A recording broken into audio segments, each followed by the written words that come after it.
Okay, Edwin, just give me a thumbs up. Welcome, everybody, to Economic Development Committee meeting. First thing we're going to do is approve the agenda, which I'd like to entertain a motion for removing point 2 because Sierra had a last minute something come up and isn't going to be able to come today.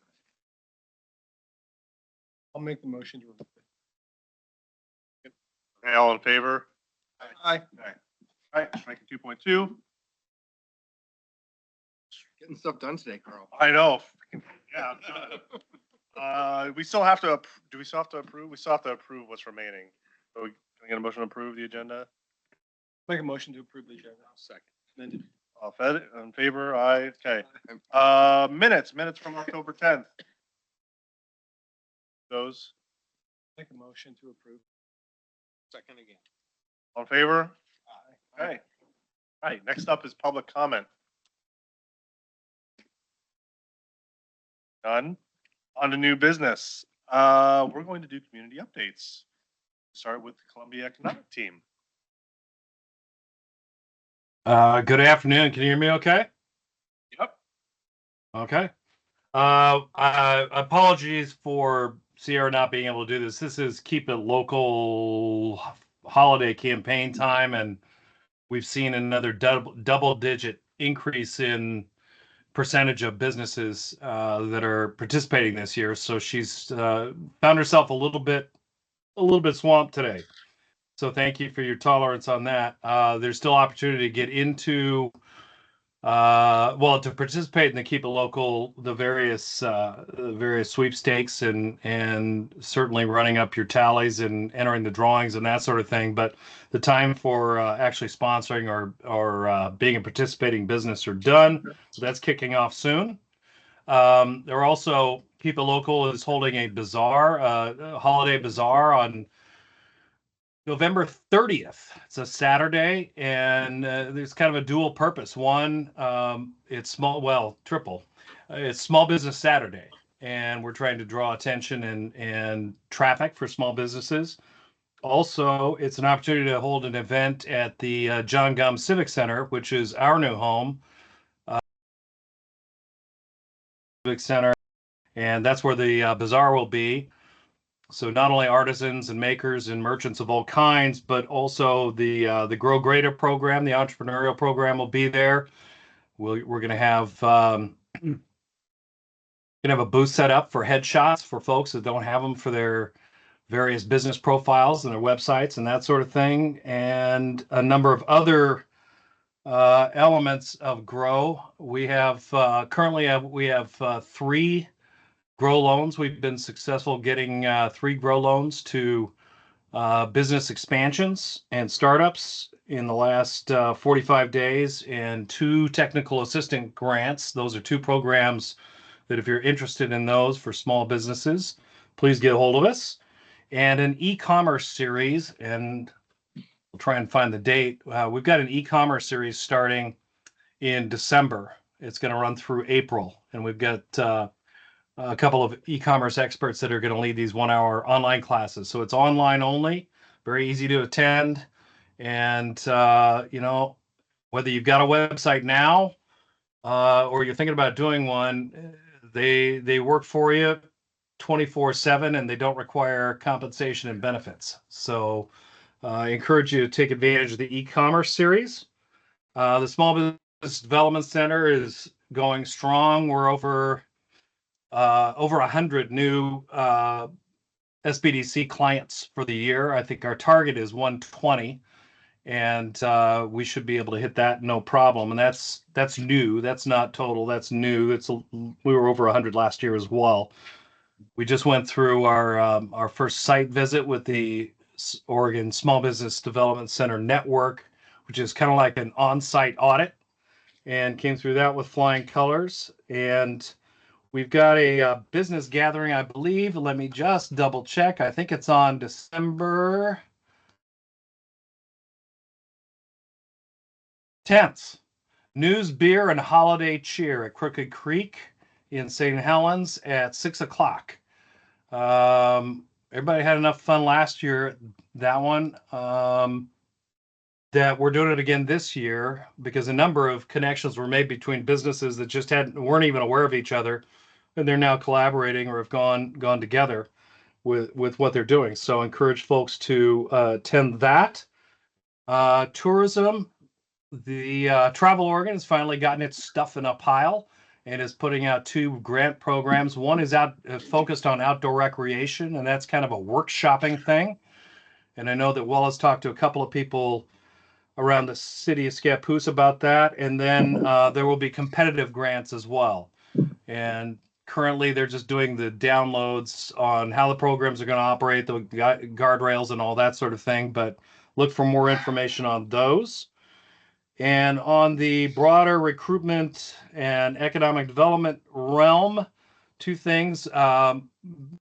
Sierra, I know, wants to come back and present on the reports from the business retention and expansion exercise. Those reports are done. We've held 1 workshop. Thank you, NJ and Lori and other folks from the city for being there and being engaged in this. Broke things down to, I think, 4 priorities. Lori, do I have that right? 4 key priorities for a countywide vision, and also are creating action teams around doing the work on the priorities, and those priorities and the rest of the data we will be folding into the Columbia Economic Team strategic planning update in early February of 2025. We'll be redoing our plan, and on the recruitment side, this afternoon I'll hit send on, I think, the 21st response package to Project Spice, which is an aviation manufacturing company. We're still in the final 3, maybe 2. Texas may have slipped off the table. Sites in North America for this manufacturer, and we're getting very, very close. They expect an announcement in the first quarter of 2025. It'd be about 250 jobs, a very reasonable ramp for development, about a 10 to 15 years ramp for development, which also enables us to provide the power and all of the other utilities necessary for it.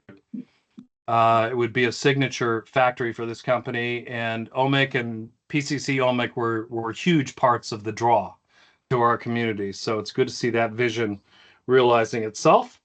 And a number of other projects that are close. There's I think we're 15 days from the end of due diligence on the Arcadia project to restart the paper mill in St. Helens, and a couple of other things that are away. Rester Cap is beginning its development plans for the Armstrong site in St. Helens as well. So plenty going on, and I'll stop talking. Thanks for those updates. Any questions? I have a couple questions. Hey, Paul Fidrich here. Hi, Paul. Paul, you so- always have questions. I know I'm kind of a pain in the ass, as everyone knows. And the recreation grant through Travel Oregon, or the recreation program in general, is that going to be county focused, or is that going to be city focused, or is that going to be targeted on like certain areas? Like, do you guys have any ideas yet? Well, we've got ideas, but we're a lot more interested in getting other people's ideas about it. And so it doesn't have to be county. I mean, it needs to be, we would like to have proposals going out from Columbia County, but it doesn't have to be county. It doesn't have to be city. It can be destination. It can be facility. It can be activity. As I said, we're still, I'm not even sure that webinar to tell us what it's all about, I think occurs next week. I would, Wella's out today and tomorrow, but Paul, I'll send her an email so she's got it in her stack. But if you send her an email and let her know you got some interest, we think there's a lot of opportunity to create something around this. We just don't know how it's going to work. It's going to be a little bit, I think, like the destination downtown program they had, where it's a series of workshops and then grant opportunities coming out of that. But I'm not certain because we haven't sat through the webinar yet. So there's not a lot of parameters on it, and I think there's opportunity for virtually any kind of entity to make a proposal. That sounds wonderful. Secondly, on branding, have you guys gone down the next tier of trying, which I think everyone's seen the Columbia County branding. It's great. Down to the city level, like here in Scappoose. Do you guys have a plan to kind of either roll that out or how businesses would use that branding, or just in general, the next level? That's a whole bundle of questions. We are our first priority really is rolling out the brand. I mean, we sort of have, but we haven't had the funding to actually execute a campaign. We will be in the mix for the competitive grants this round to fund a rollout campaign. And once we actually get some traction and get that program underway, we have a style guide, we have plans, we have strategy to help with co-branding and to invite co-branding. Got all the trademarking done and that sort of thing. But honestly, we've been kind of high-centered, waiting for 6 months we didn't have to expect to for funding to implement the plan, which is sitting there ready to roll out. Thank you. Yep, thank you. Questions? I thank you, Paul. Next Okay, up, thank you. Scappoose City Council. Anna, would you like to? And is it also here? Yeah, Santiago. So as far as city council, we actually I was out, was virtual last time. I was really sick, but it was basically regarding the property, and mostly that was, I recall, most of our meeting. We are talking about right now we're in discussions on how we're going to structure the, if we're talking about the committees, right? And I know you guys know about that. Right. Also, what we're talking about is we're getting ready for council goals. So that's kind of what we've been preparing for the year, the following year. The elections just happen. We have new council members coming in. So, yeah, do you guys have any specific questions? I don't know if I missed anything. That's pretty much in general. Are there any actions we need to be taking to prepare for either goal setting or discussions you're having about committee structure or anything like that? Or we kind of wait? Yeah, so Ben has been working on getting all of our input. He's been kind of like the person we are giving all our so Ben sent out a questionnaire to all the council members and we all responded back to him. And so he's trying to kind of collect all of our ideas. And so it's kind of in the works. I know it was a lot.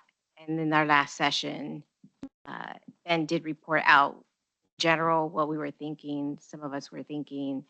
And I think, I don't know if you want to elaborate on that. Yeah, yeah, in general, what we've been working with the council is really high level. So not as much committee specific to the EDC or to our parks committee, but more just how do committees work in general with councils and how to count, why do you use them? What different type of committees are there, whether it's a council committee or staff committee in that realm, what type of committees are there? We're just really was a informational gathering to find out where the council's at, to also inform of different things so that as we go forward with the goal setting, as we go forward with the future of the council, they can best utilize you guys and help you be successful as much as possible and utilize you to the best that they can, and to see what other type of committees we do or don't need. So it's very, at this point, high level, and then we're going to go through the goal setting. After that, the council will come back and kind of determine based off of where we're trying to go what is still needed.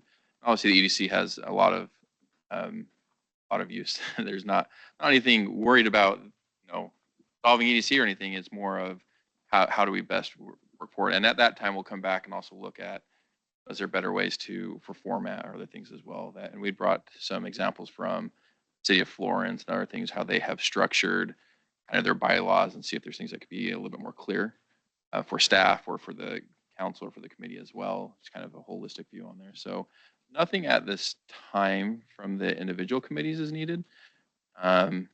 That I know in the past, the committees have maybe given some suggestions to the council for goal setting to consider. So that could be something that you guys could pursue doing as well. To be When ready does for goal that. setting happen? Usually do those in January.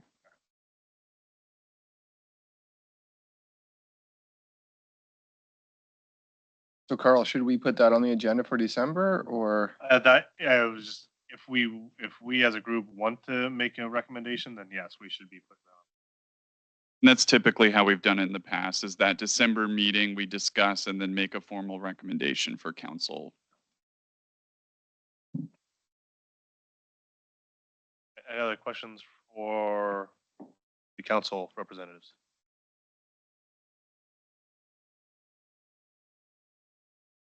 All right, thank you.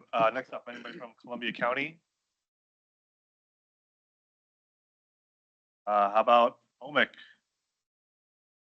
B or A of Columbia County? And see a mic. Use this one or that one.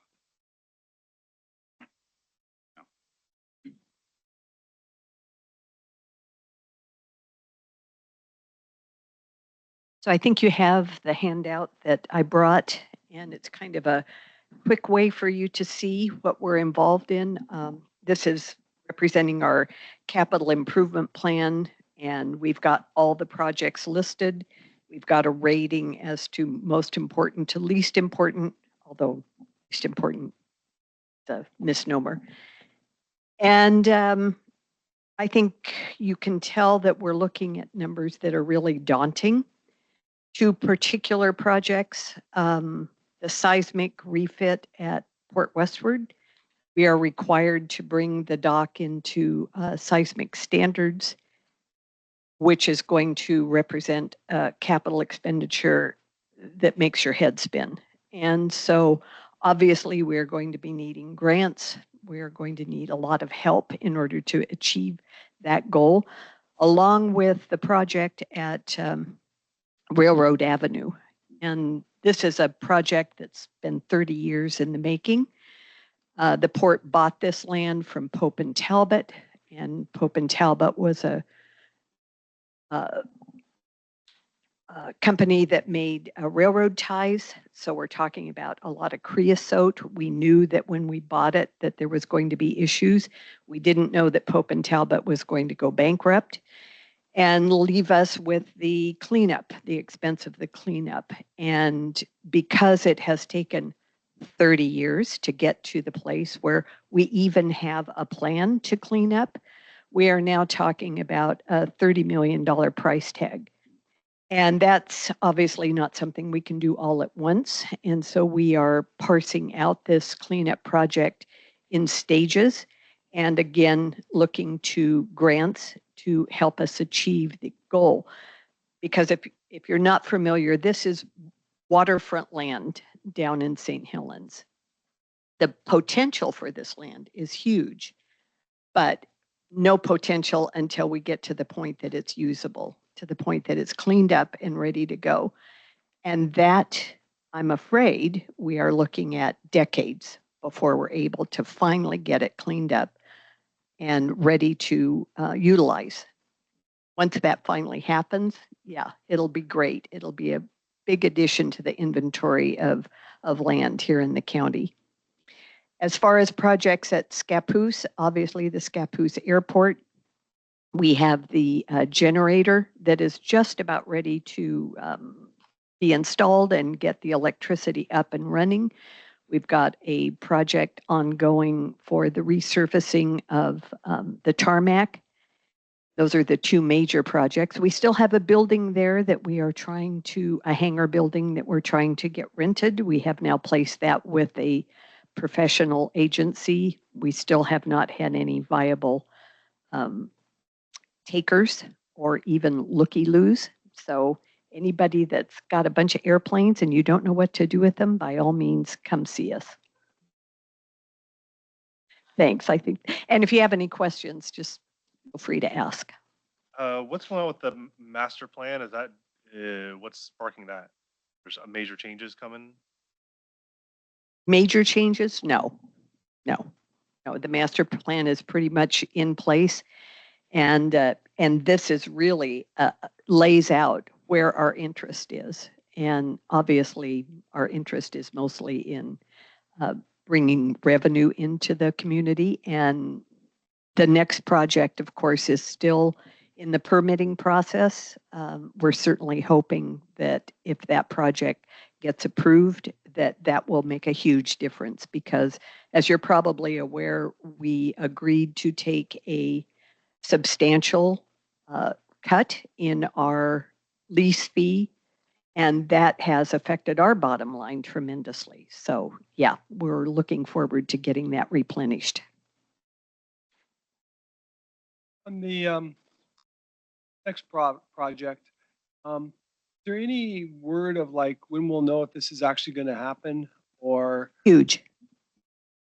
do we know when it's going to happen? No. No, so it's open-ended. Well, I mean, we've been told by the first quarter of next year, we Okay. will get an answer, but you know, that football keeps getting moved down the line. And so, yes, we'd like to think that is actually what's going to happen, but no, we don't know it for sure. Thank you. Sure. Questions? I do. So the CIP total cost is capped.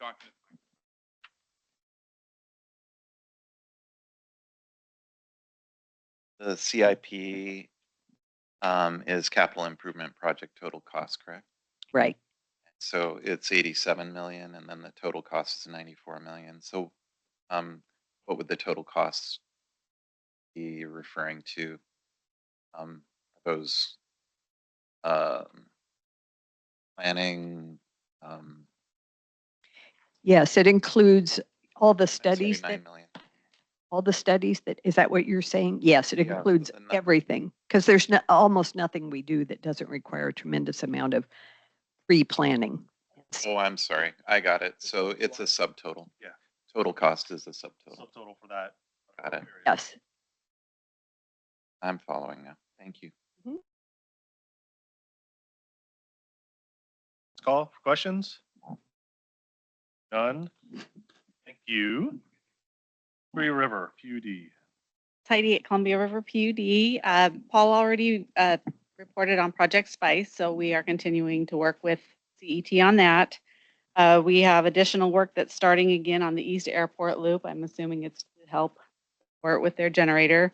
And then Michael was recently elected to be on the board of the Public Power Council. They are a council that works heavily for consumer-owned utilities to protect the rights and the benefits that we have through the Columbia Federal Power System, Columbia River Power System. And then on a local note, our calendars will be coming out hopefully in the next 2 to 3 weeks. They're at the printers right now. And then we also have a warming tree set up in our lobby. We're collecting new and gently used items, coats, jackets, hats, gloves, anything that can warm little bodies. And then we'll be working with Community Action Team to get those distributed. And the deadline for those is December 16th. Great, thank you. Any questions? I do. Do you have any promotion, anything of information on that particular green tree project? Yeah, it's on our website and Your it's in website. our newsletter.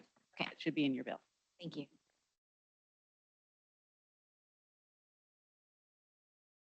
Hey, thank you. Public Library. Public Library's here. And then the city. Did you have anything else extra to add?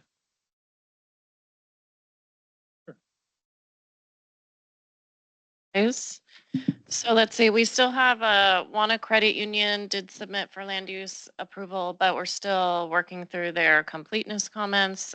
We provided comments back to them that they need to address, so they're working through those items. Let's see, we have a couple pending approvals that are at the planner approved level. A minor partition, it's just a 2-lot minor partition that is the staff reports being drafted, as well as a renewal to Oxbow's floodplain permit that was previously approved. And then we just recently approved a 3-lot minor partition to support duplexes, and that was approved by the planner. We have a couple of ongoing projects in the planning department, long range. Obviously, the 50-year plan that is still going, but there's some additional analysis that we're doing in relation to a few things the committee had asked for, Committee Chair Kessie. And really, it has to do with just like the capacity of the urban growth boundary areas and urban reserve areas, like what capacity they can absorb in terms of new housing units or developments. And that was in relation to slopes of 15 to 25%, making sure we're applying our stream buffers and reducing that land from what we're assuming would develop. And then in relation to like estate type housing on large lots and making sure within the boundary of what we can do under state statutes, you know, assuming that not all of that lot is going to develop at urban densities because, you know, estate type housing is oftentimes not going to redevelop in the same way as other types of housing would.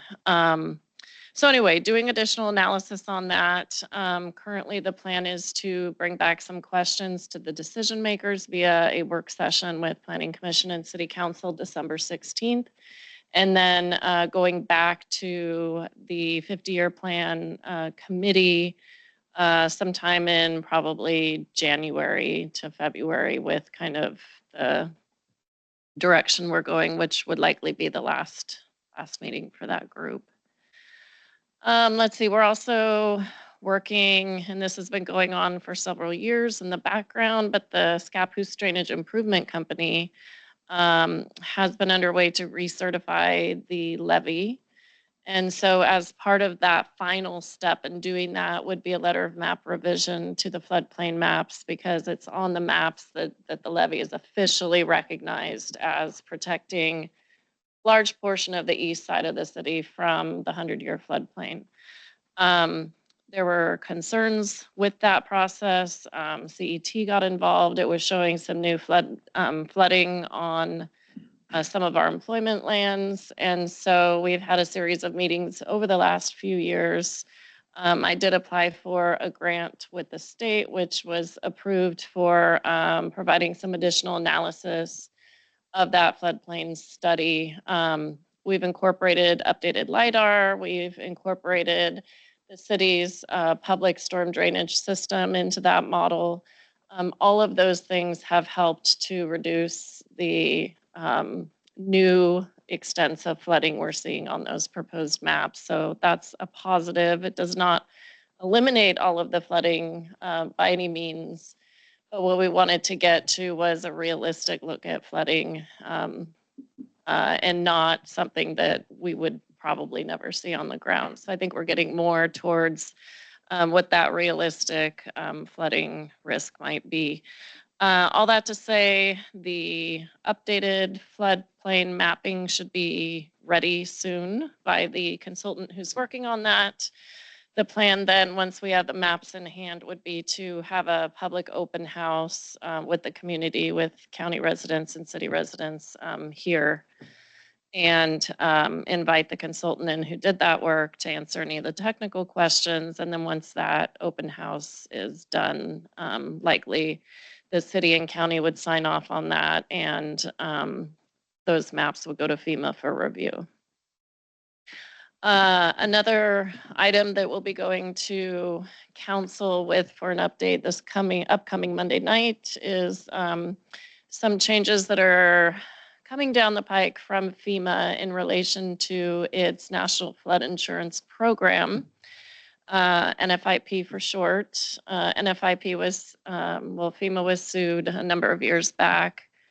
And the lawsuit successfully showed that FEMA's NFIP program does not basically recognize the Endangered Species Act provisions, and that basically, and FEMA's needing to update their NFIP minimum standards to ensure that there's no net loss of floodplain functions as a result of their NFIP program. What that all means for the city is that we will be having to update our floodplain ordinance or choosing they're calling a pre-implementation path by December 1st. Now, ordinances take a time to review and to go through the adoption process. We have until July 31st to adopt those new rules. We're seeing a lot of changes just through the webinars we've been attending and watching at the state level. There's a lot of pushback from communities. There's a lot of confusion. We got a very short deadline in which to, be notified about this and to choose a path forward. So, our approach and recommendation to council is going to be to go with the FEMA model floodplain ordinance, in addition to giving applicants a choice to do the permit by permit basis. Permit by permit means that applicants would have to apply for or would have to complete a habitat assessment, basically of their project impacts to the floodplain and ways that they would be mitigating any impacts to the floodplain. So we figured we might as well give the applicant the choice of which way they want to go. But regardless, all of that needs to be incorporated into a new floodplain ordinance before we can basically enforce it. So it will affect, I did just a rough estimate because the new rules apply to basically 170 feet from top of bank out 170 feet. And anything within that 170 feet that's also in the 100-year floodplain, that's what these rules apply to. Let's say you're from top of bank out 170 feet, but the floodplain ends at 30 feet from top of bank. These rules only apply to that area within that 30 feet. So it only applies where you both are within the 170 feet and in the floodplain. So I did a rough estimate. It affects roughly 39 acres of land total within the city and UGB. So that, that will be impactful to those properties.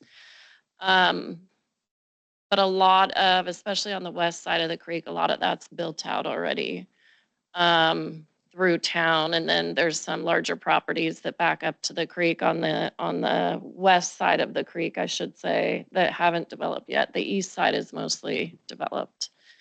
So there will be some impacts from this for sure. It's not precluding development in the floodplain, and maybe you've heard sort of a little bit of that.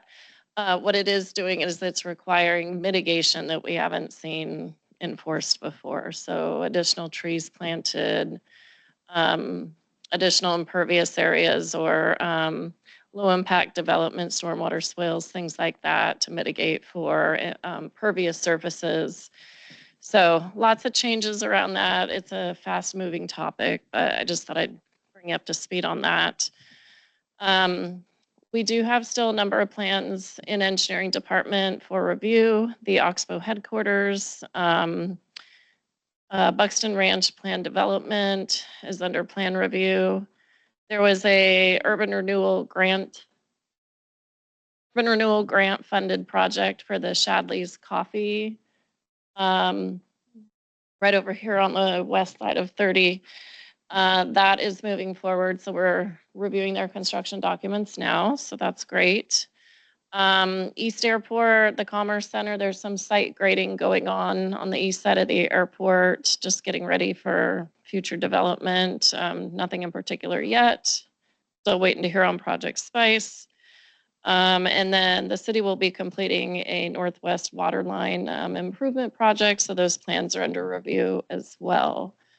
I'm sure you've seen a little bit of construction around town, mostly city projects right now. Arkeys Water Reservoir, they're completing underground utility work. And then I think demo of the old reservoirs is generally nearly complete at this point. The Smith Road Water Sewer Pump Station, that's a rehab project. They're putting in new components and electrical and pumps for that. That's underway. Dutch Canyon Phase 4 subdivision. They're doing some of the improvements to the stormwater swale there and just some different storm drain installation and Callahan Road widening right now. And then we have a smaller project over on Northeast First Street for the small Martin Hagen warehouse, private garage warehouse type building. So those are just sort of some high level things we have going on. Happy to answer any questions anyone has. So on the FEMA acreage that you mentioned, Mhm. does that include both the land that is already developed and not developed, or is that a net acreage I that just, is not developed? yeah, I just kind of did, and again, these are high level estimates, but looked at anything that, even if it had a structure on it, you know, if it was at least a half of an acre, we assumed it had some development potential. Whether that happens or not, hard to say. But we tried to make it just kind of net new development. Yeah. That, huh? You said that 170 feet from top of bank and also in the floodplain. Since we're doing the 50-year plan now, did you do any analysis outside? So everything in the floodplain under the MDG? 50-year plan, we don't consider as developable, as having capacity for development. We know that some properties in the floodplain do develop, but in terms of our estimation of land that will develop, we don't consider that. It's a safe harbor the state allows us to remove from our development assumptions. One other question. Thank you very Yeah, much. you bet. You said that the FEMA was sued under the Endangered Species Act. Are we doing some sort of Endangered Species Act look with regard to the 50-year plan? It's a federal, basically it's a federal program that we don't have direct control over. So in terms of 50-year plan, no. I mean, we assume that our codes are implementing that because we are in conformance with state statute, which sets that out. Now, in terms of NFIP specifically, because now it's shown that they're not compliant with the ESA, until our codes are amended to adopt the new standards that FEMA's putting out, you know, that's essentially rendering us out of compliance as well. Now, we've been following the program that they told us to follow, so, you know, we're doing what we were told at the time, and then things are quickly changing. So once we have the final version of the model code, we will work towards getting that adopted quickly. And then I will say that one of the reasons for, you know, just not taking our time, but I guess in a way taking our time to be careful about this, is that FEMA moves so quickly on their model code language in relation to the ESA compliance that they did not bring DLCD, the Department of Land Conservation and Development, to the table when coming up with that language. So our city attorney's review of it is saying it's not clear and objective standards that can apply to housing. The state has said you must have a clear and objective path for approval of housing projects. You can have an alternative path, but you need to have at least one path that's clear and objective. And so until DLCD completes their review of the model code language and provides edits based on clear and objective standards, the city doesn't want to move forward with that until we know we're at a point that it's not going to change again. For instance, just in the last couple months of their webinars, they've received feedback from agencies that are making them go back and change that language. So yet they're saying it needs to be ready, you know, December 1st, you need to make your decision, but they're still making changes to it. So that's another reason, like it's changing so quickly and we expect more changes that we just want to make sure that the language we take for adoption is like, you know, good language. And just speaking to that, when we were on the call with FEMA, they admitted quite a bit that they weren't familiar with Oregon land use law, and they realized that the way they're going about this does not comply with Oregon law. And so they're trying to be flexible without being flexible. Like they still have their hard deadlines, but they realized that we weren't going to meet them. And as long as we're staying in contact with them, it'll be okay. They're not, FEMA themselves are not going to come after the city, just as long as we keep in contact, let them know what our reasonable timelines and other things. And then there's other conversation about it. It's still just pre-implementation. It's not even their final code. So there's just a lot going into it. It's very ambiguous right now. So it's been an interesting process for sure.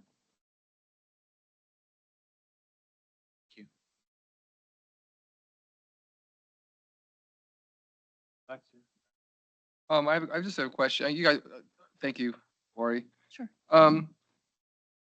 So who I was going to ask the public library this, but since they're not here, so maybe you guys can, do they run the Holiday Lights program, the contest and everything? It's through, I think, the community club, actually.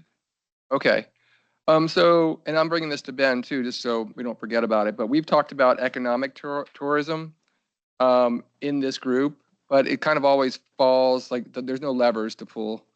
And we talked last year about, hey, we've got Whoville, and we've got this amazing lights contest, which the whole city gets into, and it's beautiful. You haven't seen it yet, probably, Ben. And we talked about, hey, how could we market this, as a grouping, because we got Whoville, we got the lights, we probably have some other things. But it didn't really go anywhere because there's just no levers to pull with this group. And so I just bring it back to you, Ben, especially as you're thinking about what these groups are about, or if we need other groups, because that's an opportunity. We saw that as an opportunity over a year ago. So I just wanted to bring that up. Right, and I do know there's some additional groups that are working with some permits to even add to it this year, which is great to see it continue to grow. Yeah, just what Ben's mentioning, we did process a temporary use application for the food cart lodge, the lodge. They have that area just west of their site that they also own. And so we approved a temporary use for, it's like a Christmas village sort of a thing. So they have a series of tents set up, Santa, meet Santa and just different activities. And then they're coordinating, they have an event coordinator. They're coordinating with the Whoville, Watts House Whoville event, and they'll have a shuttle that runs back and forth.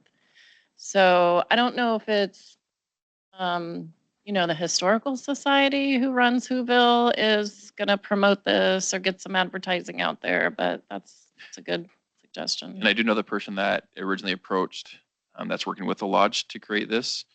They're very interested also in helping advertise. And so that's what they do. I mean, they were involved with the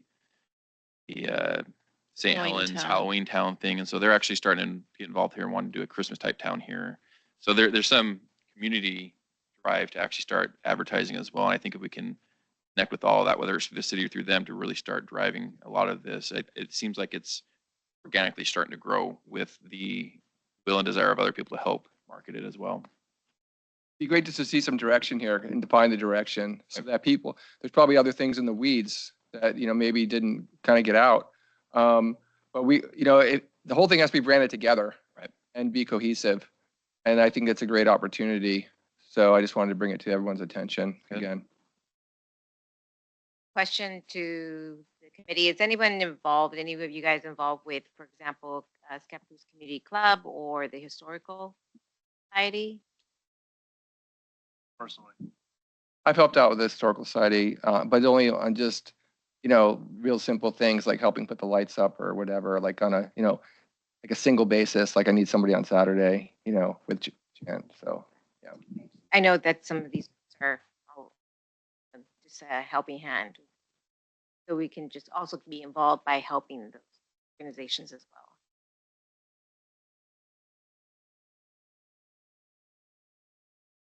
they're open. Questions, comments, concerns? I do have another thing for the city.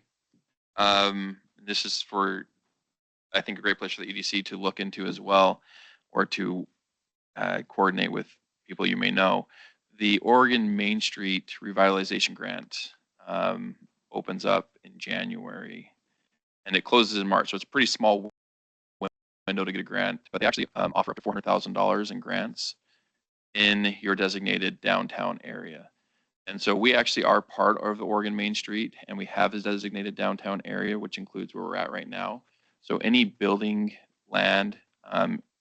Well, the way they have it worded, it's to acquire, rehabilitate, and construct buildings on properties in designated downtown areas statewide and facilitate community revitalization that will lead to private investment, job creation, or retention, establishing or expanding viable businesses, or creating a stronger tax base. So the Oregon Main Street Revitalization Grant is teamed up with the city. It's usually led by a business or a developer or an investor that wants to do something in that area. But it is facilitated through the city as we receive the grant to help them. So it's in conjunction. There's usually like a 30% match, I believe, but urban renewal can also go towards that. So I think there's a really good opportunity that if we had talked about, hey, if this one block were to develop, or some of these buildings were to improve their facade or whatever, there's some capital that we could probably go after pretty soon. And $400,000 is a pretty good chunk of change that could help with that.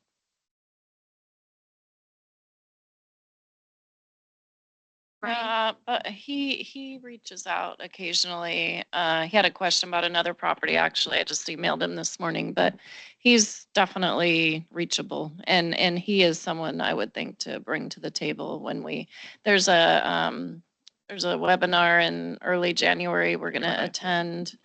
But we'll probably talk about it kind of internally before that too, but certainly reach out to Bill if he's still, in favor of developing a site, which I believe he is. Excuse me, Brian, can you get closer to the microphone? Yeah, because I just feel like that site's very important It is.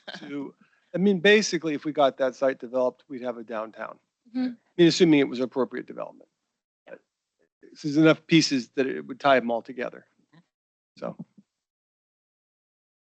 Right. And so yeah, Lori's going to be reaching out. We talked about that. We're going to the webinar. I just want to get this out on the table for potential other opportunities as well, in case he's not ready for that. And yes, it comes up every year, every other year, but it'd be nice to jump on it as often as possible for as many things as we can.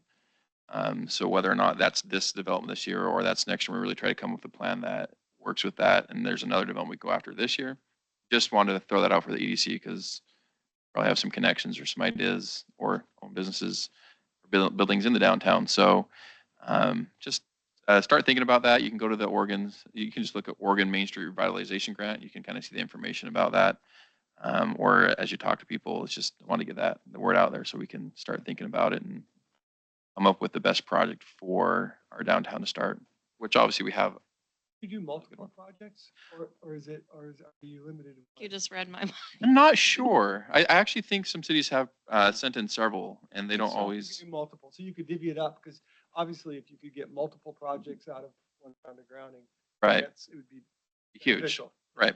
Well, I was read thinking through two the- or multiple properties that are all attached.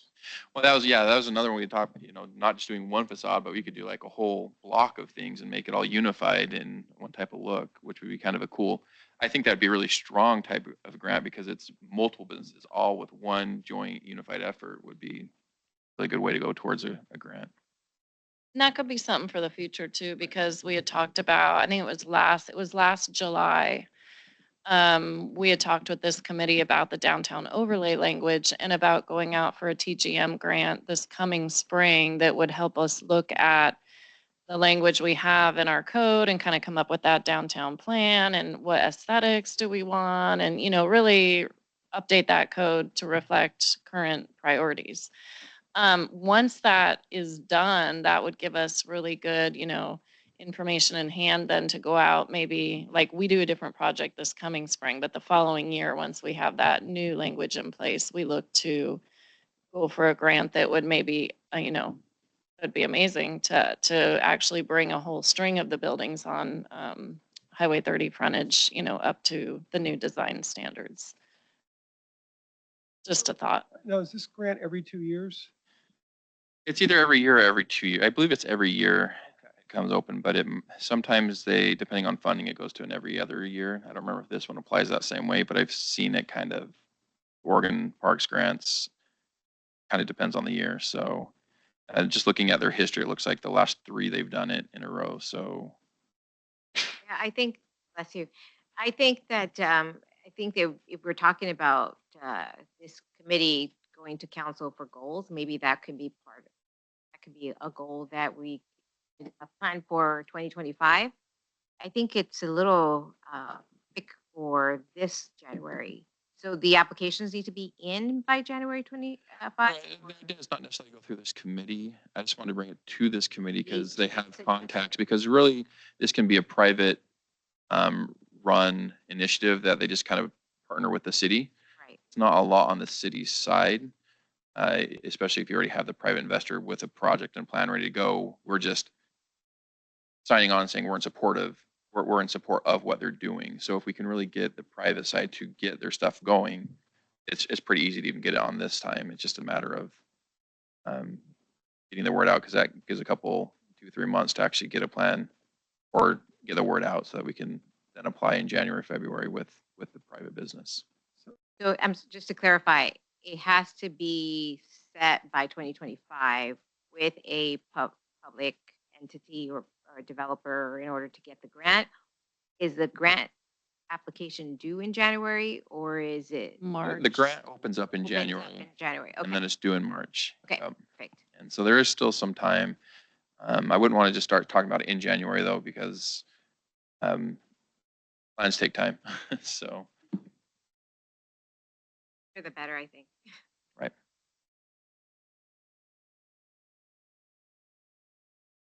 Anything else? Good. All right. Hey, everybody. Wonderful updates. Cancel 2.2, 2.3. Okay. Economic Development Strategic Plan next steps. So full disclosure, I didn't really prepare anything because I wasn't planning to have any time to actually talk about this. So there's two things we could talk about. One is just simply what to do next with the document that you don't have in front of you. I got a lot of really good feedback from individuals when I sent the draft out after last meeting. We can talk about what's next there. We can also dive into one of the key things you need to solidify in a recommendation of what we think downtown should look like to outline in that document. Say, what do you guys, I mean, there's open discussion. Are y'all feeling prepared to have that conversation, or should we punt that? I feel like we should have the document, and I had previously asked for all the comment letters, and Jay had thought the best way to provide those would be at our meeting. And so I would think we'd want to pack it with that, so we can actually have something to go over. I mean, I think it's fine if you want to talk about big picture. Yeah. But to actually work on the document, we don't have a document in front of us. Yes, okay. And in advance, because sleeping on it is going to get much better than a seat of the pants response. I'm with you. Good. Well, there's one thing I know, the next step on top of that one, the next section to be filled out is about levers that are available to be pulled. Not that we are going to say, go do all these things, but here's all the things that could be done. There was a list of just bulleted items currently in the document. What I need help with is each one of those, I think, should get a little 2-sentence blurb about what it is and potential pros, cons of pulling that lever. I need help writing those blurbs. That's something. I would be glad to. Okay. I will send those out again after this meeting, and is whatever you can. I'll take it. Okay. Is there anything else on the document that's not in front of you anybody would like to talk about? I would like to maybe go up a little higher level, and then it might also bring us back down. And it's great that Lori's here. So Lori, we've talked in the past about the mainstream program, and that, we had a desire, actually a couple of times, to re-include it, whatever. So maybe you could talk about, like, do we have the staff bandwidth to actually do get involved with the Main Street program? And if not, when could we? Because Sure. Yeah. I'll touch on it briefly, and then Ben might have a few things to say. So the Main Street program, we're entered into the program at kind of like the lowest level they have. In my review of what's required to really rise up in that, number one, you do need to have a separate like nonprofit agency running the program. So we would need interest and a committed body to stand up that nonprofit agency and to run it. And also, as you get higher up into the tiers of Main Street, it does require, a part-time or full-time staff member dedicated to that, whether it's, sometimes people are starting it just with city staff, or if it does change to the nonprofit status. I wouldn't say that we have current staffing to run a Main Street program here. That would be something we would have to talk and strategize about what that looks like. That's why typically it goes on to a nonprofit to run. Secondly, in my understanding, we don't have the mass of historic buildings required to reach some of those higher tiers of main streets. I think it was like you needed 20 contiguous properties and historic buildings to make up that kind of mass that you need for a main street. The real traditional main streets that you think of that have that traditional downtown kind of core. As we all know, our core does not look like that. We do have some historic buildings fronting Main Street, but not that, 20 contiguous block sort of standard. And I don't know if you wanted to add to that.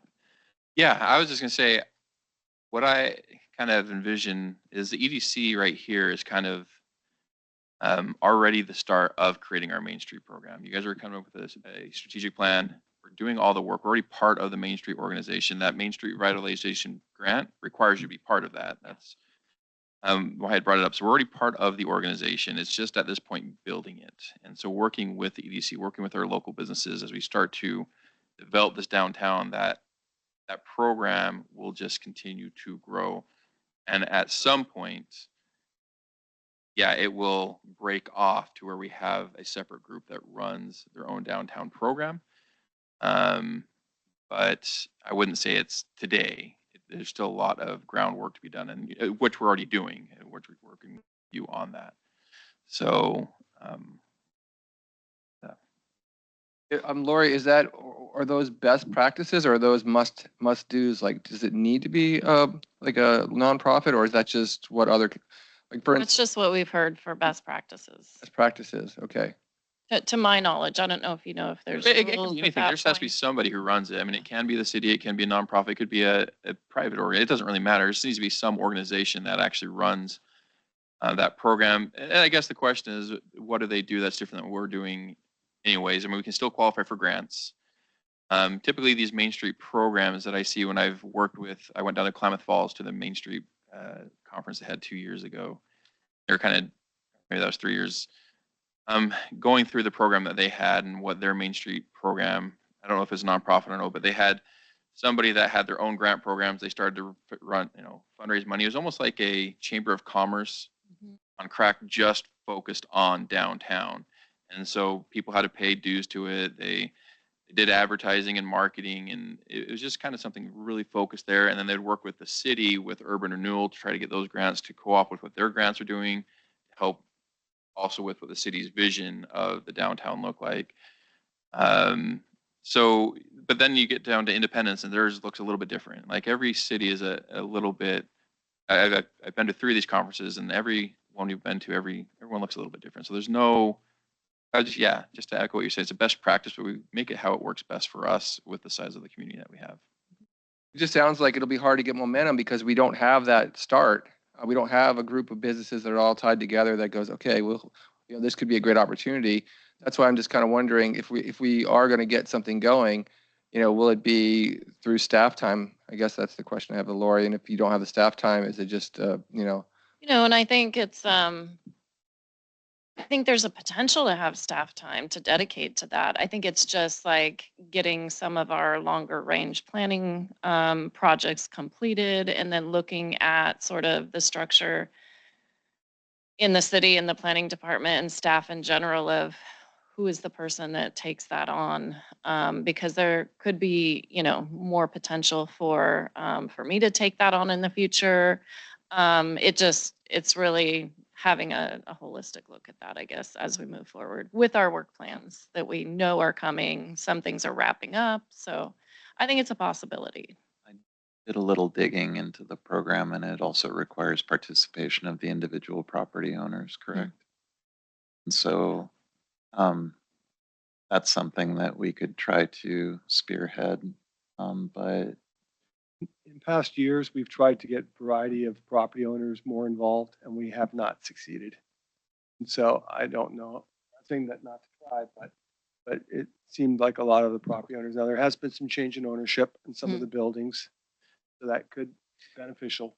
But in the past, we've had problems with that. Well, a lot of it comes down to if we can provide and see a value that they Right. attach to. If they don't see a value or it's just too much in the beginning process, it's hard to get buy-in for that. So that's why I was saying really work with the EDC as the crux with the staff. As Lori had mentioned, we had talked actually, that's one of her goals is to move into the economic development, get more involved with OEDA and other stuff to kind of build her experience with that as well. So it will be a joint on both sides to start building something together that we can sell to the local business owners that they can actually see a benefit to. Otherwise, it's going to fall. I did reach out to the people in Salem to ask if, told them that we had been told that we didn't have enough historic buildings. So was it possible to utilize their program to create a downtown? And I have not heard back yet.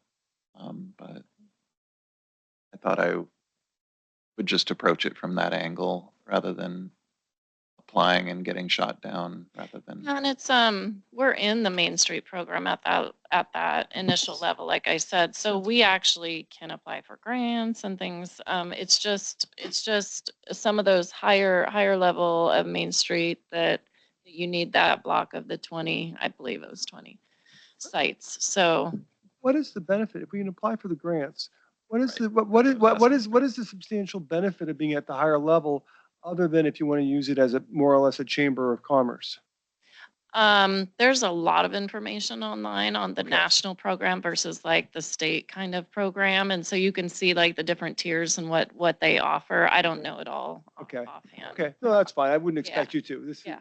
This wasn't like you were supposed to do a presentation today on it. I think the advantage of getting up those tiers is really just more a representation of how well your Main Street plan or program is working. Because the highest tier is the accredited program. So basically that's showing that you have a functional Main Street program, that they're very engaged and they're doing stuff. It's something that's recognized. You're hitting all these marks. Say yes, you are doing these things, and it is benefiting your community. So it more, I think, is kind of like getting an award type level of, hey, we want to get here. We need to do the other things, and gives you a roadmap of how to increase the effectiveness of your Main Street program. But I don't know if it really helps you get more. It might help you get some additional funding, but we still qualify for it. Yeah, that's what I was saying. Is it a rush to get there right now, or if we can already qualify, like we're already in there, let's start with what we have and just try to year over year just build the program and make it better and better. Thank you. For me, I'm still not clear. Maybe you guys have a good idea of what we need or the city needs from you guys. But for me, I don't know. Do you guys need clarification? Because you guys only meet once a month, right? So is this something that in the agendas for between now and then? Is this something that that could possibly have something? I guess I understand what you were saying. There's so much it's just so many things that are just not known yet. So, and I can hear Paul like, okay, let's move this along. Let's get something going. We've been thinking about it for a year. I still kind of feel like there's really nothing that I heard. Okay, what's the next step? What can we do? What do you need from them? What they need from you? I don't know. That's kind of what I haven't, to me, it wasn't clear. So In terms of the strategic plan? It's just or- a plan, just a plan. so we've done a little. I've done a little bit of research on, or we've done a little bit of research as a committee on the downtown area, or like a new alignment. We're thinking about where it would go. We're bouncing ideas off each other. But what was I going to say? Oh, what we did find out was that Tualatin was lacking a downtown. They came up with a plan. The same people who did Orenco Station, their first iteration was the city of Tualatin. And Orenco Station is amazing. I'm not saying that we can do exactly the same thing because we have multiple property owners and things like that, but there is a template in place for community involvement, for setting up committees to function. There are those consultants that have already done the procedure twice. And so we're taking slow steps towards getting to those goals of goals that we set for ourselves. But to be honest, we have had some interruptions in that process where we were looking at street lamps and helping with other things. And so there have been a few squirrels pointed out to us, but we're still getting there. I think to pile on that, so we're very clearly documenting all this because that's what we have the ability in this committee today to do. That's what the strategic plan is all about. Here's where we want to go. Here's all the research we've done, getting all compiled in a document so that council can do something with it. So all these ideas you're hearing, I think we're expecting if council or city wants to empower us to do something with it, we can, but we as a group can't just go and represent ourselves as authority making body for the city. And we don't want to. I just, for Ben, I guess my council to make a decision and for city and guys to work with the city, I guess what was asked from Paul is, do you feel that a program like that would be an impact on staff time? Lori, I'm hearing is like, well, it could not. But you said this program also would require a full-time person to run it, right? So it would, and I'm thinking like maybe something like the Community Heart and Soul program. I don't want to discuss it further here, but something that program could also coincide with this Main Street program in order to It could, yeah. I make mean, it possible. say there's lots of different ways to go about it, and whether it's a full-time staff in here or external, usually that staff is paid by member dues and fees and grants and everything else. So that's usually when you're at that point, that's usually you're further along with that. I think the biggest step that the EDC can do at this point is really focus on getting that strategic plan done, because that kind of points for both of them and for the council what those next steps are, where we're going with this downtown, what we'd like to see, a recommendation to give to the council to adopt or not. But I think that would be the biggest next steps, is to really focus on getting that strategic plan down, because it helps us come up with what levers we need, in which order we need them, and what staff time we're going to need for that as well. Yeah, and I think too, in addition, the strategic plan that the committee develops, if we are going for the TGM grant, which frankly, that could be a goal that the committee recommends to council, that we go ahead and apply for that grant to do the downtown plan. But using this document that you develop and giving that, to the consultant, should we get the grant, that just helps inform them of what your vision is and can just help that plan along as well. Now, there'd be a lot of public outreach and things that would go into developing that updated downtown plan and updates to our code and things. But this helps at least solidify kind of this committee's vision for what's possible. So I see it as a first step to that, really. So I see, so one of the reasons why we're doing this is because we're the Economic Development Committee, and we keep coming back to the key linchpin, a key driver is a strong downtown corridor to an economic development. So it's not only great for the citizens, but it helps bring in, not only the existing businesses, new businesses, et cetera. And we have a downtown overlay, and it exists, and it really doesn't have a lot of momentum, I mean, to be honest. And it's just there.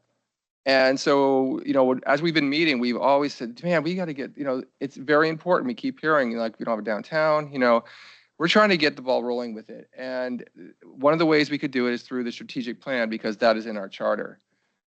Even just us guys talking about it will create momentum, because right now we have very little momentum. I'd say zero momentum in this town for that. So us talking about it, then working with Lori today, this is what could happen. And guess what? We have some of these guys are developers here. They know other people that are owners. We got to get some momentum going here. We need some wins. That's what we're trying to do with the strategic plan. We're going to try to be successful with it. We don't know if it's going to be just this document and we hand off. I don't think that's the case. But as we said, we don't have anything now. So it's very, very hard to get momentum going. So that's what we're trying to do with this. And we hope we're successful. One of the things that I pointed out was, and I may be wrong, but just from on the face of it, the properties south of the library are in the new downtown overlay. And they're currently zoned R4, which is medium density.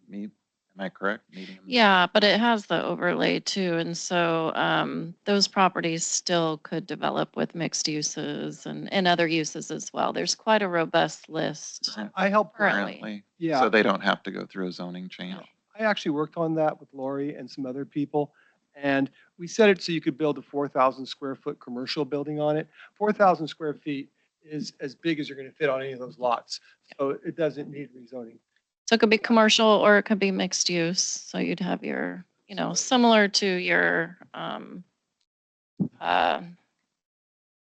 over on Cornell. But you just said it a second. Ranco Station. Thank you. Mhm. In fact, this downtown code language was, I believe, modeled after or thought of and envisioned like an Orenco station, where you have your mixed use buildings that are set right at, behind sidewalk, and it's very walkable, and the height of the buildings is more pedestrian scale. So it was envisioned that the downtown overlay could develop out like that, and the code is in place for that, but we just have not had that impetus yet to get that started. What happened was when we did this code, that was before the last couple big jumps in real estate values. Mm-hmm. What happened is the values of homes skyrocketed, Yeah. which then made it not economically feasible to tear down a home, build a commercial building, because you could find land for less than the price of those homes. Sure. And so that's the nuts and bolts of why it hasn't happened. I do feel like at this point I do need to make a little bit of full disclosure. I'm working on a project on First Street across the highway, 6 food carts, and so don't want to kind of like talking about this stuff and not have you all know that. Hopefully we'll be submitting plans in January. January. So, I want you all to know that. Okay. Congratulations. Let's hope so. Brian's doing what he can to help our downtown overlay. Yeah. It's been a while, so. Oh, we've got 12 minutes left. 27 minutes left. I can't add today. Subtract, whatever, one of the things. It doesn't matter. Yeah, open, we could end early for a change. Or there's more. Paul, did you get through all your comments? Is it good? Okay. Next meetings, 12th of December, 2016, February 20th, get it on the calendar. We're going to try to make December 12th a good meeting, and we're going to talk about things and make decisions and stuff. It's going to be great. Will you have this recommendations to council by the 12th? We will likely put it on the agenda. Need So to add our just goals just to for the- agenda on the 12th. For our newer No, hold on. This is specifically recommendations to the council for what goals they want to do. I mean, if you guys want to talk about goals for us, we can, but So just for the record, in the past, we've started this in December, and then we often do an early meeting in January in order to get our goals finished before you guys are doing it. And so it's usually a 2-meeting process for us. So Yeah. So, just so new members are aware. Well, Ben, I mean, I guess the question is to you is like, what do you see? I mean, are you going to change it up, with the format, goals? Or is it downward? Is it sideways? Do you want us giving input? Are we going to get input back? Well, we would love to hear also are the council goals going to be a little more, not as broad, something that is maybe a little more measurable. And if that's the case, do you want input from us? I mean, I guess that's a question we'd love to hear. Yeah, in general, just referencing how, yes, there are a lot of ways that can go forward, but typically with committees, there's probably pretty similar where you come up with your goals of what your recommendations are. The council does their goals. Usually the goals are similar to that, but they have some specific subtasks to go towards to drill down a little bit. But really the operation of hitting those goals comes down to staff to make happen. We want to have the broad from the council of where do we want to go as a city, have that vision. And then, like I said, the subtasks to actually get there, which ones we're going to work on during the year. But the idea when you say communication, I do see the format, or what I would like to see is a lot more communication both ways. Back you're reporting to the council regularly. Council, obviously, we have a liaison here, liaison. So there's a lot more communication and follow up, so that it's a lot more aligned with each other. Yes, it should always come top down though, because these committees are set up supposed to be set up as a support to help council achieve their goals and directions. So it should be coming from them, but they get their stuff from everywhere. So coming up from the sides, the bottoms, everywhere to figure out what their directions would be. See, it's interesting because like for the first one, develop a vibrant and diverse local economy, so broad. Right. So we're like, great. And then for us, we keep going back to, we really need a downtown plan and we want to get momentum going. So we had 2 goals last year. One was to help out with urban renewal, because before the urban renewal, the applicants would just come right into council and plop down cold. And what we thought would be better is that we would first do a first round, and vet it a little bit and then give recommendations. We don't decide anything. And then our second goal was to work on this plan. And it was never really meant to be 100%, it has to be done this year, because it's not possible. It might be, and that would have never come from council either. That's kind of one of our council would never say, work on your plan, or even say work on a main street. But we're doing it the other way because we see this and we say, okay, to get a vibrant economy, we really do need a main street. We need a downtown corridor. And we know that we've talked about it for a long time. There's no momentum. And we're trying to push it up. We're trying to get momentum to the point that council says, you know what, guys, that's great. Keep working on it, maybe for another year, because you're going to vet other things. You're going to find other things and whatever, to the point that, they'll ask Lori, hey, Lori, is it worth more staff time or whatever? And at that point, she might say yes.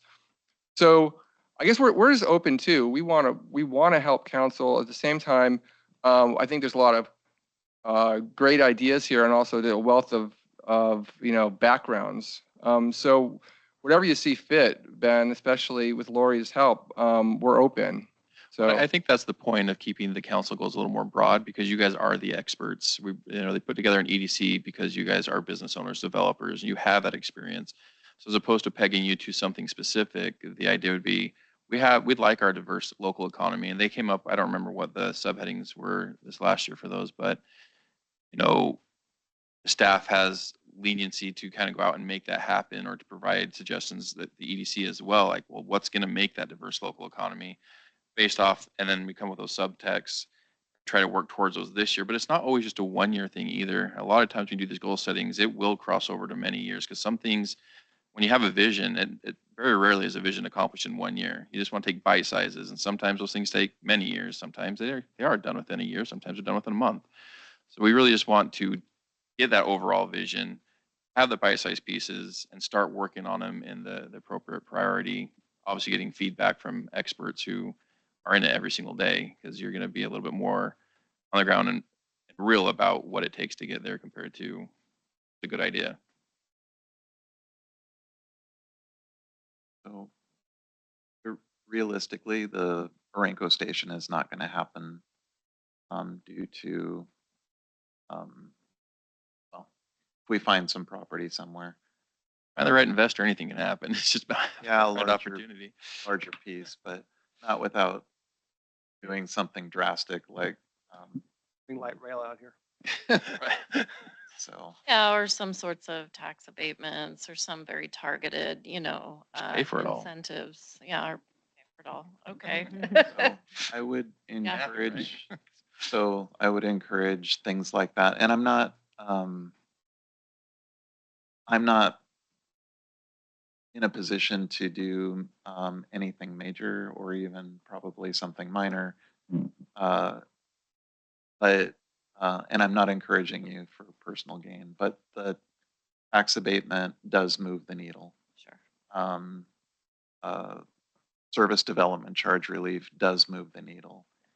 And if you guys are, if the city looks at things from a negative, like, well, we have to pay for police and schools and this and that in the short term, yes, but you've just created like $1 million or a $2 or a $3 million asset that will be taxed forever at that higher rate. And that's the thing that you need to focus on. It's the long goals. The goal is to increase the tax base for the long term. If you're willing to give away 5-10 years worth of smaller amount of taxes in the short term, come. Anyway, what I was going to say about our Orenco station probably not happening is because the size of the properties that we have are not that large. And so what I suggested in our last meeting with looking at things where having the zoning be a little bit more pliable to allow for organic development means that smaller folks can do something also to move that needle. That was it. Would like to iterate that the Not Just Bikes video series should continue. I'm gonna pick one on that list. That might be a good jumping off point I for would love just the next one. just the next one. Okay. I got a question for Lori on levers and stuff that's what we're going to discuss, but also Ben brought this up. So, maybe a Renko station might not be possible, but there is bite-sized chunks that we can kind of go after. And Ben brought up some place in Utah where, it would have been just a huge parking lot, but instead it was kind of almost a village setting. Still has an anchor store, whatever. And that could have happened where Bimart is, for instance. Didn't. So we got these massive parking lots. You can look at Freddy's too, like massive parking lots. So a question for Lori is, are there levers that we could pull that would say, if you develop, we would require, something like you can't have this many contiguous parking spots. It has to be broken up into small buildings, or on the other hand, would it be incentives to kind of create something like that? That's the question, and I'm kind of hitting you on the side here because you weren't. Yeah, I mean, I think we can look at a lot of different options, especially as we're developing a downtown plan and you get really clear on what, you want that to look and feel like. And then you can write your code to support that. There are some updates we're making to the development code as it relates to the 50-year plan around parking lots and landscaping in particular. Not what you're talking about, but there are some changes coming there. But again, it goes back to having that vision of what you're looking to encourage in terms of development, and then making sure your code can support that. So yeah, I mean, there's lots of options and opportunities. I think we'd be looking for you for what you thought would be the most logical way to go at times. Is it incentives versus code? That kind of stuff. Because you can see there was some points in time not that long ago that we could have done something cool in some of these areas. And instead, it's just again, massive parking lot and one anchor store. So we're gonna have some more questions for you, I guess is the question. Sure, and this is again where it comes down to having And this is the purpose for going after the grant and bringing in people who focus on downtown development, you know, who are going to have ideas from the area or around the country in terms of what they have seen work and what does, what is moving that needle for cities. I'd be interested in learning more as well about what's actually working. Right, and what I would say to that, it's kind of a mix of all, and Yeah. because you can make a code a certain way, but if nobody knows it's there, nothing happens. You can do incentives. If nobody knows it's there, nothing happens. When the developments that I've had a lot of success with, and it doesn't mean that we can't even still do that with maybe the Fred Meyer parking lot and work with whoever owns that to see if we could carve out some of that. Really, a lot of it comes down to building a lot of partnerships with developers, investors that have interest, finding those people, networking with those people, because then as soon as we have those incentives and those code, you get those and say, hey, did you know this is available? Because it's not easily, who's going to say that Fred Meyer parking lot, half of it can disappear? And here's the contact of Fred Meyer. They're not going to Fred Meyer is not going to go and advertise that typically. But if it was in the code or there's a way to do that and work within our code, having those partnerships, having the city reach out or having developers, just building those relationships where they know that there is that opportunity and connecting those has had the most success for me. Like having them just in place is a start, but we really need to get the word out and market it. Are those grant webinars, is that for public, open to the public? The one for January 9th, I think anybody can go on there and sign up for it. Especially because the grant webinar for the Oregon Main Street is typically a private grant. So they would welcome anybody probably on there to learn about the grant. I would encourage, whoever can, who would be listening, maybe just kind of get some ideas and.